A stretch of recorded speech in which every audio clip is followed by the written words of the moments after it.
Ya, baik. Assalamualaikum warahmatullahi wabarakatuh.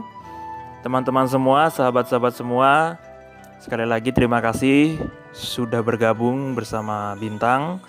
Di sini memang kita sedang mengalami sebuah krisis, di mana krisis yang membuat kita selalu berada di rumah, dan ini sifatnya hanya sementara.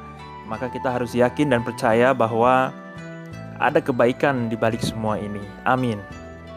Baik, sahabat-sahabat semuanya, di video kali ini saya akan membahas tentang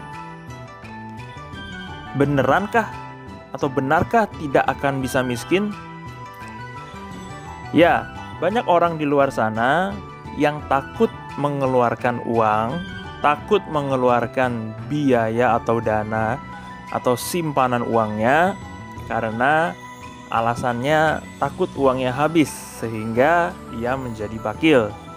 Di video kali ini kita akan membahas tentang peranan apa fungsi dari daya mahalnya semesta ketika kita mau mengeluarkan uang demi kebaikan. Ketika ditanya beneran tidak akan miskin, ya beneran tidak akan pernah jatuh miskin. Orang yang gemar membelanjakan hartanya untuk menyenangkan kedua orang tuanya, membahagiakan anak dan istrinya, membantu meringankan kehidupan anak-anak yatim piatu, fakir miskin, dan kaum duafa, ya, itu sudah ada sebenarnya dalam hadis bagi yang beragama Islam, ya. Dan kami perintahkan kepada manusia agar berbuat baik kepada kedua orang tuanya, ibunya atau ibu kita yang telah mengandung kita dalam keadaan lemah dan juga menyapihnya di dalam usia 2 tahun, ya. Maka dari itu harus bersyukurlah kepada Allah Subhanahu wa taala dan kepada kedua orang tuamu. Hanya kepada Allah lah kita kembali, ya. Nah, itu dari hadis itu, ya, bahwasannya tidak pernah tertulis dalam sejarah, ya, kehidupan orang-orang yang gemar bersedekah dan yang hobi membantu, menolong, meringankan dan memudahkan urusan orang lain. Itu tidak pernah ada sejarah yang terjadi berakhir memiliki kehidupan yang miskin dan serba kekurangan. Malah justru sebaliknya, mereka jadi bertambah kaya, baik secara mental, materi, fisik, dan juga lain sebagainya, baik yang tangible maupun intangible, terlihat maupun tidak terlihat. Nah, yang saya lihat justru di realita banyak kehidupan ini, ya, banyak orang yang pelit dan kikir kepada ibunya. Anak dan istrinya juga termasuk pelit sekali jika uangnya digunakan untuk sumbangan yatim piatu, sumbangan pembangunan masjid, dan sejenisnya. Orang-orang seperti ini hidupnya malah memprihatinkan. Ia mungkin berpikir jika uang hasil kerja kerasnya ia sumbangkan, uangnya menjadi berkurang. Nah, dan ia akan menjadi miskin. Itu yang ada di pikirannya mungkin. Ini adalah cara berpikir orang-orang kikir, karena orang kikir itu adalah orang bermental miskin. Bahkan saya juga punya teman yang untuk dirinya sendiri saja pelitnya minta ampun. Baju yang dipakainya ya itu-itu saja. Meski kaos atau kerah bajunya sudah mulai sobek atau bolong-bolong, ia tetap pakai loh. Padahal ia punya uang untuk membeli baju yang lebih layak dan baru, tapi karena sifat irit, pelit, dan kikirnya lebih dominan, maka ia tetap memakai baju yang sudah tidak layak pakai tersebut. Anda pasti bisa menebak seperti apa kehidupan anak istrinya. Lah, wong untuk dirinya sendiri aja pelitnya minta ampun, apalagi untuk anak istrinya. Sampai saya saksikan sendiri kehidupannya, stagnan cuma gitu-gitu aja. Gak ada perubahan. Tetap jadi orang kecil dengan penghasilan pas-pasan. meski gajinya mencukupi. Padahal Allah Subhanahu wa taala sudah mengingatkan dalam hadisnya, setan menjanjikan, artinya menakut-nakuti manusia dengan kemiskinan dan menyuruh kamu berbuat kejahatan, yaitu kikir atau pelit, sedangkan Allah menjadikan untukmu ampunan daripadanya dan karunia-Nya. Nah, dari hadis yang saya katakan tadi, ya, artinya Allah itu Maha mengetahui. Ya, jadi katakanlah seandainya kamu menguasai perbendaharaan rahmat dari Allah, ya niscaya perbendaharaan itu kamu tahan karena kamu takut membelanjakannya, dan adalah manusia itu disebut manusia yang sangat pelit. Nah, dalam perjalanan kehidupan saya sendiri nih ya, sejak awal saya mencari uang sebagai pengamen dan kuli bambu semasa saya sekolah dulu. Meski upah saya waktu itu masih sangat kecil, tapi saya sudah bisa mandiri. Meski untuk makan minum saya sendiri saja saya harus berhemat. Meski saya seminggu sekali makannya pakai telur, pakai mie instan ya, pakai ayam. Syukur-syukur bisa pakai daging sapi ya, sesering mungkin, tapi jarang banget ya, dengan tujuan agar saya bisa menabung uang untuk saya berikan kepada ibu saya. Nah, untuk membantu meringankan beban kedua orang tua saya dan membesarkan kedua adik-adik saya.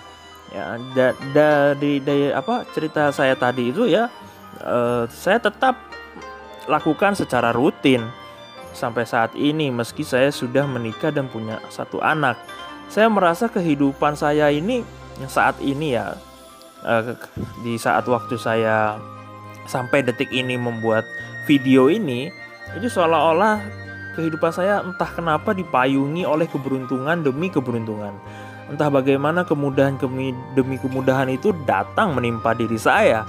Keberlimpahan demi keberlimpahan dan keajaiban demi keajaiban datang menghampiri saya. Sampai detik ini, alhamdulillah, kehidupan saya baik-baik saja.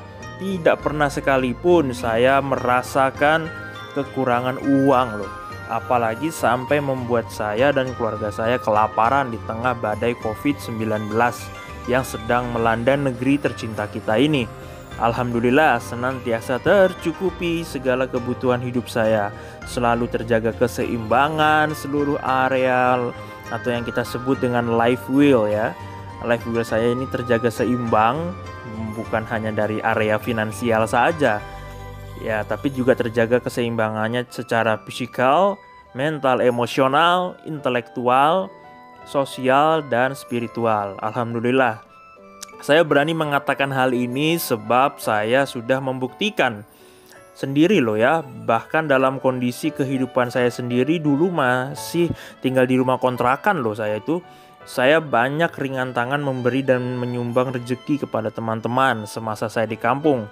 Tetangga-tetangga saya itu sekolahnya putus nyambung karena orang tuanya tidak rutin atau kurang rutin membayar sekolah, hingga akhirnya putus sekolah anaknya, dan anaknya ini teman saya. Akhirnya ketika kita sedang nongkrong berbarengan ya, saya membuka sebuah kursus aja, les aja ya. Ketika teman saya tidak masuk ya, beberapa teman saya ini saya ajarkan apa yang menjadi pelajaran di sekolah tadi. Dan saya tidak memungut biaya atau menuntut biaya harus segini enggak ya. Biarkan mereka sendiri yang membayar saya dengan sukarela dan seikhlasnya dari hasil uang jajan. Ketika uang jajannya hanya zaman saya dulu masih 500 atau 1.000 rupiah ya, itu uang jajannya teman-teman saya pakai untuk membayar saya. Awalnya saya nolak, tapi ketika teman-teman saya memaksa saya di belakang orang tuanya dia membayar ini, oke, saya terima. Karena apa? Alasannya demi dia menseriuskan dirinya untuk belajar. Bukan hanya pelajaran sekolah, saya pun juga mengajari teman-teman saya bermain musik, cara bermain gitar, bermain drum, bermain bass, dan lain sebagainya. Nah, banyak dari mereka saat ini alhamdulillah sudah berkeluarga, memiliki kehidupan yang mapan, hidup rukun, dan harmonis dengan pasangannya. Alhamdulillah. Sampai saat ini saya pun terus melakukan hobi anti pelit Ya itu saya sebutnya hobi anti pelit ya. Untuk membahagiakan istri dan anak saya serta kedua orang tua saya. Sebab apa? Bagi saya ini adalah kewajiban saya sebagai khalifah, sebagai hamba Allah, sebagai wakil Allah di muka bumi, yang memiliki peran dan tugas bukan hanya menjaga kehidupan saya sendiri, tapi juga menjaga dan melayani kehidupan bumi. Saya termasuk orang yang sangat royal dalam hal menyenangkan dan membahagiakan anak, istri, dan kedua orang tua saya. Entahlah, jika untuk urusan menjadikan anak istri senantiasa mengembang, ya, seperti membuatnya manis dalam senyumnya, ya, dan membuatnya tawa bahagia, ya, saya akan lakukan apapun demi untuk mereka. Saya akan berikan semua yang saya miliki untuk kebahagiaan. Tentu saja dalam kadar yang saya tetapkan sesuai koridor agama dan pendidikan anak. Jadi tidak selalu misalkan anak saya meminta sesuatu langsung saya kasih. Enggak. Ada hal yang harus mereka lakukan terlebih dahulu. Baru apa yang mereka minta pasti saya akan kabulkan. Atau seringkali sebelum mereka meminta sesuatu atau melakukan usaha sesuatu yang saya inginkan, saya sudah membelikannya dulu karena saya yakin dan percaya dia bakal melakukan usahanya sesuai harapan. Andai kata tidak berhasil, saya hanya melihat poinnya dia sudah berniat dan mensyukuri hasilnya. Itu poinnya. Sama saya juga memperlakukan istri saya. Alhamdulillah sejak pertama kali menikah sampai saat ini saya belum pernah sekali mengecewakan dirinya dalam hal memenuhi segala permintaan dan kebutuhan keinginannya. Saya mau menawarkan dia contoh ya, pernah mengajak dia ke toko perhiasan, namun dia menolak karena lebih baik katanya uang papi dibuat membeli tanah saja, karena tanah itu investasinya juga tidak akan turun. Sama sih seperti emas, hanya saja apa yang mami sudah miliki di jari dan di lemari rumah kita sudah ada juga perhiasan, jadi yang belum kita miliki adalah tanah. Ya akhirnya uang tersebut kita belikan tanah, dan alhamdulillah tidak ada neko-neko ya. Saya sangat bersyukur dan beruntung memiliki istri secantik ya, baik fisik maupun hati ya, itu seperti istri saya ini. Oke, saya rasa di situ saja ya video kali ini. Semoga mendapatkan motivasi, poin atau hikmah dari motivasi saya ini dan menjadi inspirasi bagi semua yang bagi teman-teman semua yang masih stay home di rumah atau selalu menjaga kesehatannya, selalu rajin cuci tangan dan jaga kebersihan, dan jangan lupa berdoa. Oke, terima kasih. Assalamualaikum warahmatullahi wabarakatuh. Saya Bintang EP. Salam excellent.